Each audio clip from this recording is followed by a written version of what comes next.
19 मार्च 2026 से नवरात्रि शुरू हो रही है, लेकिन क्या आप जानते हैं कि सही विधि से व्रत न करने पर उसका पूरा फल नहीं मिलता। ये बात खुद देवी भागवत पुराण में कही गई है। नमस्कार, आप देख रहे हैं धर्म रूट्स विद वेदसार और आज हम जानेंगे देवी भागवत पुराण के अनुसार नवरात्रि व्रत की संपूर्ण और सच्ची विधि।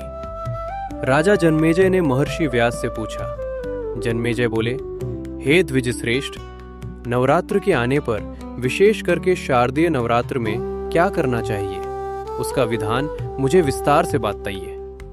व्यास जी बोले, हे राजन, अब मैं पवित्र नवरात्र के विषय में बता रहा हूँ, ध्यान से सुनिए। शारदा काल के नवरात्र में विशेष रूप से ये व्रत करना चाहिए और उसी प्रकार वसंत ऋतु के नवरात्र में भी इस व्रत को करना चाहिए।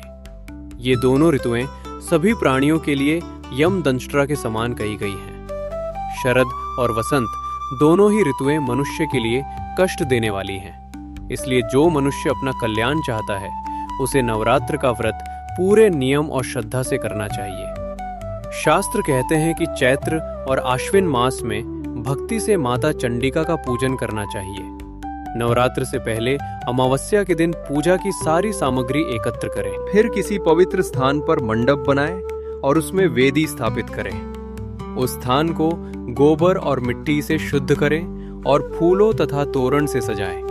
प्रतिपदा के दिन स्नान करके पूरे नियम से माता का पूजन करें।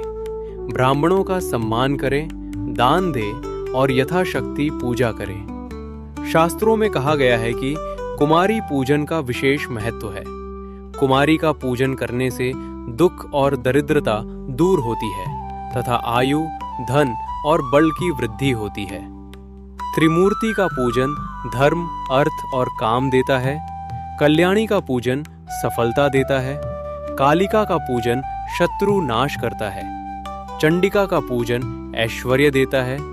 दुर्गा का पूजन सभी संकट दूर करता है। सुभद्रा का पूजन मनोकामना पूर्ण करता है और रोहिणी का पूजन रोगों का नाश करता है। शास्त्र कहते हैं कि जो भक्त भक्ति से माता का पूजन करता है उसका जीवन सुख और कल्याण से भर जाता है। इसलिए इस नवरात्रि व्रत अवश्य करें, लेकिन सही नवरात्रि से एक दिन पहले अमावस्या के दिन पूजा की सभी सामग्री एकत्र करें। फिर किसी पवित्र स्थान पर एक मंडप बनाएं और उसमें माता का स्थान स्थापित करें। सुबह स्नान करके पूरे नियम और श्रद्धा से माता दुर्गा का पूजन करें। लेकिन ध्यान रखें, अगर ये 3 गलतियां कर दी तो व्रत का फल अधूरा रह जाता है। पूजा में मन न लगाना, क्रोध करना और नियम तोड़ना। इसलिए नवरात्रि में मन, वचन और कर्म से शुद्ध रहना बहुत जरूरी है। देवी भागवत में बताया गया है कि कुमारी पूजन का विशेष महत्व है और 2 से 10 वर्ष की कन्याओं में स्वयं देवी का वास माना गया है। जो कुमारी पूजन करता है उसके जीवन से दुख और दरिद्रता दूर हो जाती है। कालिका शत्रुओं का नाश करती है। चंडिका ऐश्वर्य देती है और दुर्गा सभी संकट दूर करती है।